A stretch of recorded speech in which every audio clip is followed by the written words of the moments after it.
Hey everybody, this is at now_world_order, and this is going to be a review video of WWE Battleground. I just finished watching it on the WWE Network, and I'm just going to go through my picks from my preview video and my predictions. I will have a link to that video down below here on YouTube if you want to check those out. It started off on the pre-show, and we had Adam Rose versus Fandango. Adam Rose won with the party foul. There was not a prediction on my end for this match because it wasn't advertised, at least not to my knowledge. So, it was the kind of match you would expect. They really play up the whole Layla and Summer Rae thing. Not a whole lot more to say about that. Next we had Naomi versus Cameron, and Cameron won with a schoolgirl roll-up. Schoolboy, schoolgirl, you know what I'm talking about. And she had the tights. This was not a very good match. I think Naomi should have won over because I don't really see the point in doing a long feud here. But Cameron won, and that's all I'm going to say about that. So after that, we got the actual pay-per-view, the beginning of WWE Battleground. The first match of the night is the exact match that I figured would start it off, and I'm glad that it did because this was probably the match of the night. Actually, it was definitely the match of the night in my opinion. It was the Tag Team Championship match where the Usos defeated the Wyatt family to retain the Tag Team Championship. It was a 2 out of 3 falls match.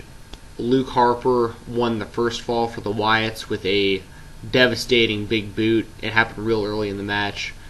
After that, we had the Usos winning with a roll-up after a tag. It was like a blind tag when Harper came at one of the Usos. The other one made a tag, jumped in, roll-up, 1, 2, 3. Harper probably should have stayed on the mat a little bit better. It looked like he kicked out, but either way, 1-1 there, and then we had a really good match after that.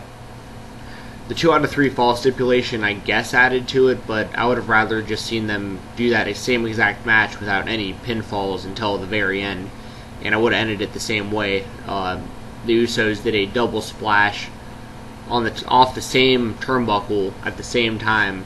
I don't know the last time I've seen that, if I ever have. I've seen it off different turnbuckles plenty of times. But that all being said, I hope this isn't the end of the feud, mainly because they put on really good matches, but at the same time, I do want to see other teams get in there and fight for the titles, mainly Stardust and Goldust, and everyone knows how I feel about them if you've been watching these videos. There's other teams out there too. Maybe Ryback is going to get a chance. Maybe they'll bring up some people from NXT. We'll see what happens there. Maybe this will continue. I just don't know who else the Usos can really feud with and eventually put over as a heel tag team. Maybe the Ascension if they're ready to come up. I don't know. But regardless, Usos win a very good match. Next, we were supposed to have Seth Rollins versus Dean Ambrose. I'm going to talk about all the Ambrose and Rollins stuff right now kind of as one segment.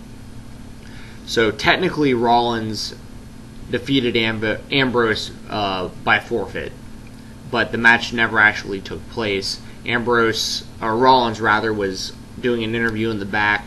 Ambrose attacked Rollins. Triple H kicked Ambrose out of the arena, tweeted that Ambrose was not going to be there the rest of the night.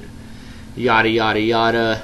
Later on, Ambrose and Rollins fought out at the ring when Rollins was being awarded the victory. Justin Roberts was on the microphone saying that he won the match.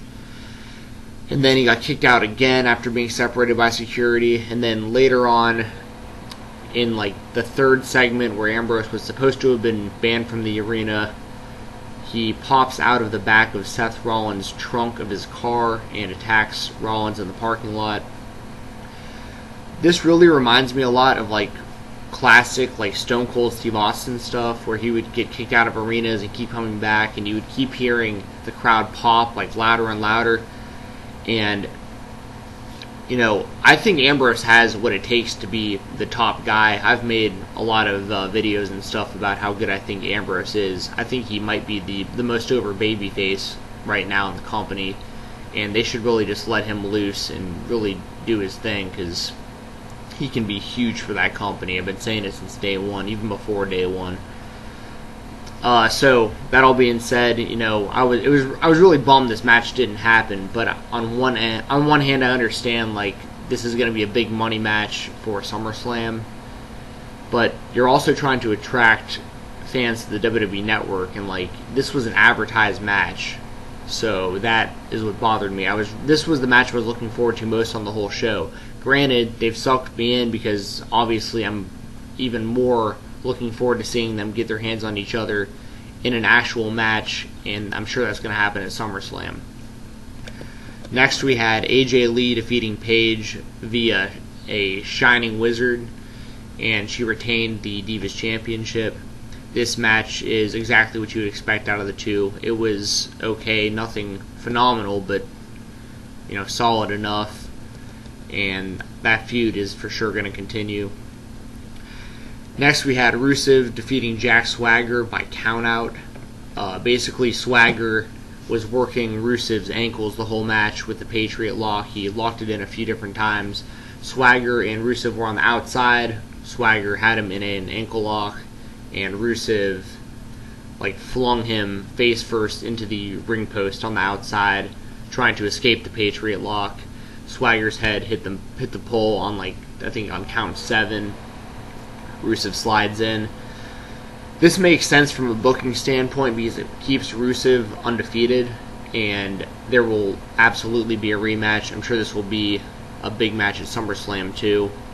If I was the WWE, I would keep Rusev unbeaten, especially if they're able to work something out with Kurt Angle in the near future, because I think a big match for them could be Kurt Angle versus Rusev, metal versus metal. Think about that. Put the Olympic gold medals on the line versus Rusev's that Russian star medal that he was awarded. I think that'd be real big money. So you heard it first if you haven't heard it anywhere else. That's my prediction. I think at some point we will see Kurt Angle defending America, putting his Olympic gold medals on the line, versus Rusev defending Russia, putting his gold star medal on the line. That's my prediction. Long-term prediction. Somewhere on this show, I don't know if it was here or somewhere else, but we got an awesome Goldust and Stardust promo. Y'all should check it out. The crowd is definitely behind this team. They're over, and I could not be happier. Check out my Stardust Has Arrived video here on YouTube to see, why I'm such a big fan of those guys.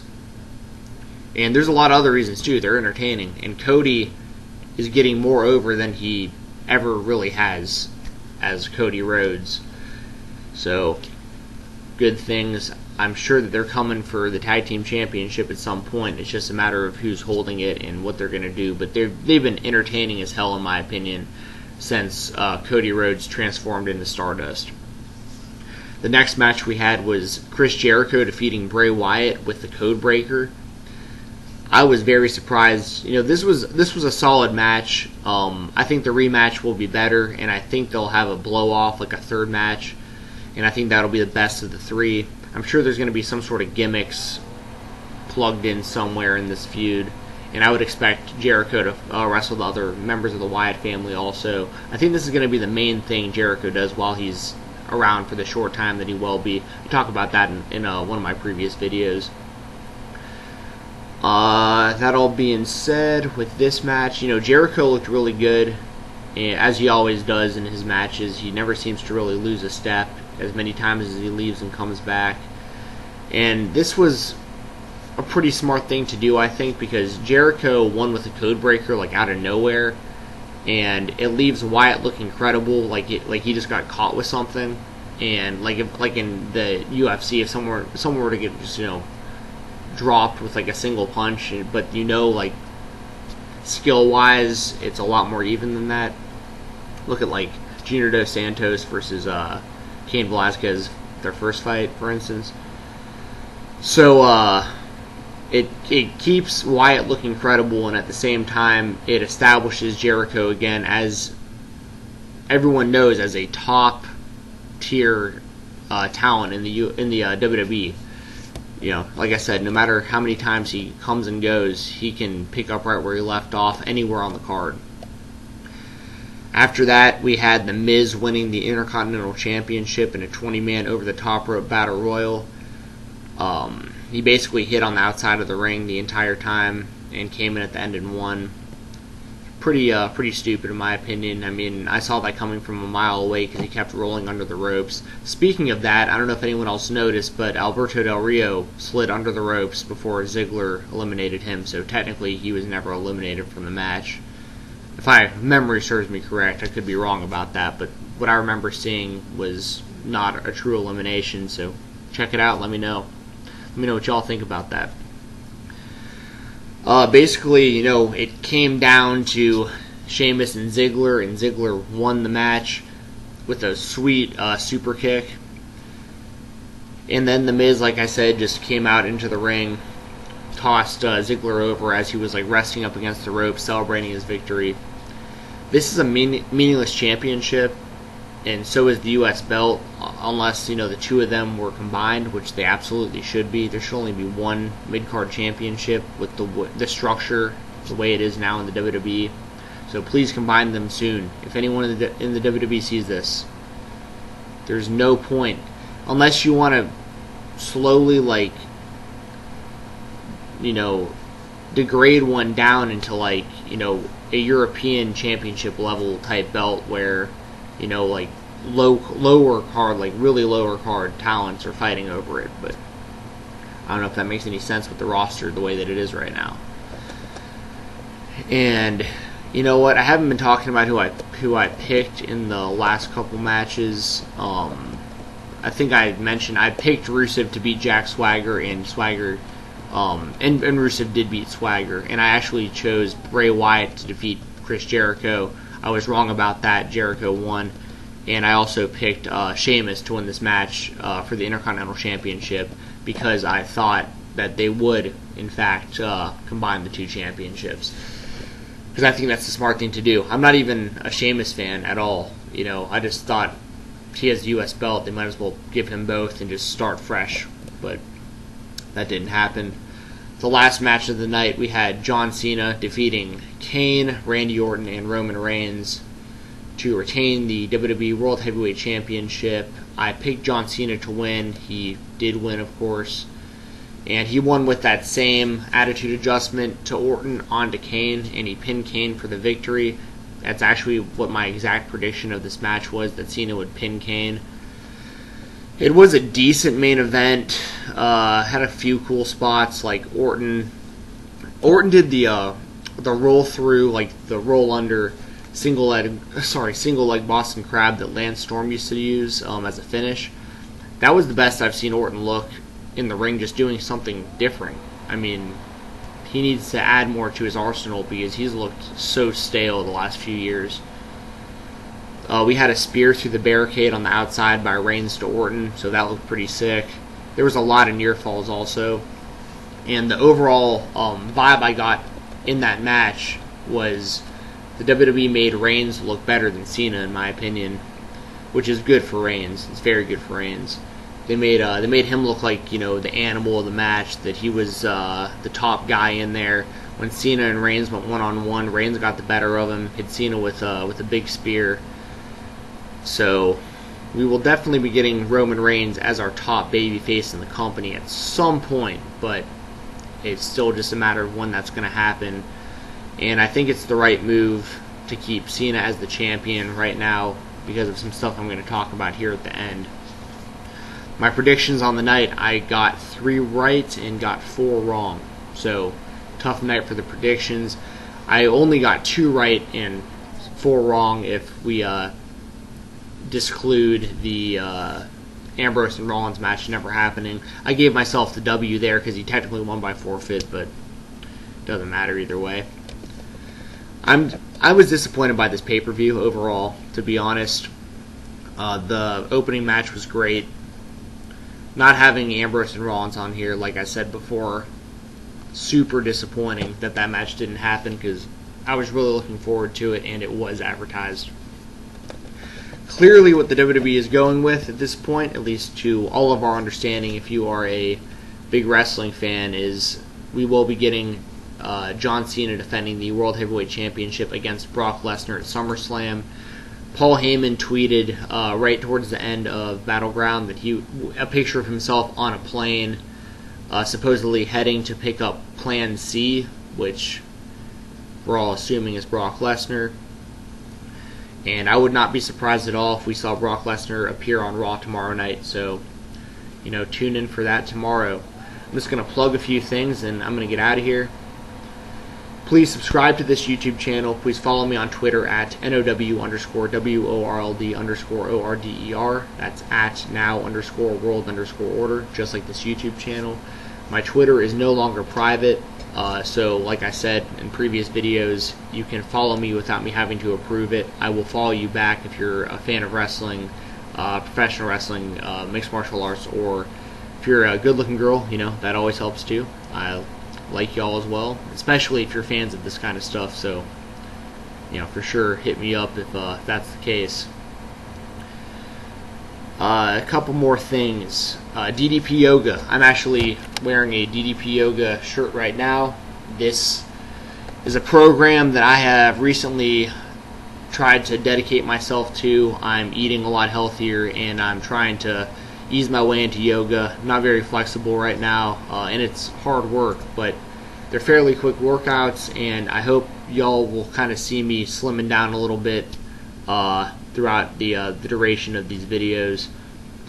And I feel like I'm going to keep making them because I'm getting a lot of good feedback, so thanks. Once again, thank you to all of my subscribers. I now have 22 subscribers, and, I only had like 16 last week, or just a few days ago, so, thanks guys and girls.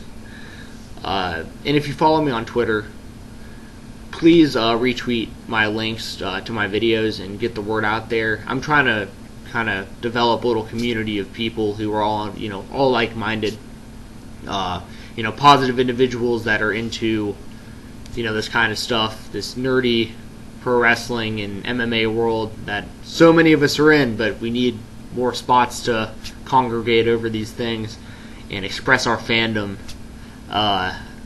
Also, check out the Think Deep podcast. You can follow them on Twitter at ThinkDeepPodcast. So that is at Think Deep Podcast with only one P. I am a regular guest on this podcast, and I'm hopefully going to be doing it weekly with them, usually on Wednesdays. So check those out on iTunes and on Podomatic. You can download those and stream them. And you can also check those same episodes out on YouTube. We have the audio versions on YouTube. You can find those on the Think Deep YouTube channel or on my YouTube channel. All the ones that I'm a guest on are on my YouTube channel too. Tune in to Monday Night Raw tomorrow. I think we're going to get Brock Lesnar, like I said, and the fallout from WWE Battleground. I probably won't be doing a whole bunch of WWE Raw reviews because I'm usually on Twitter, pretty active, communicating my thoughts with the people on Twitter and just putting my ideas and stuff out there. So definitely be following me on Twitter on Monday nights because it's pretty active for Raw. This Saturday, check out UFC on Fox. It's going to be on the main Fox channel, and the main event is Robbie Lawler versus Matt Brown. It's at welterweight, and it is a sick fight.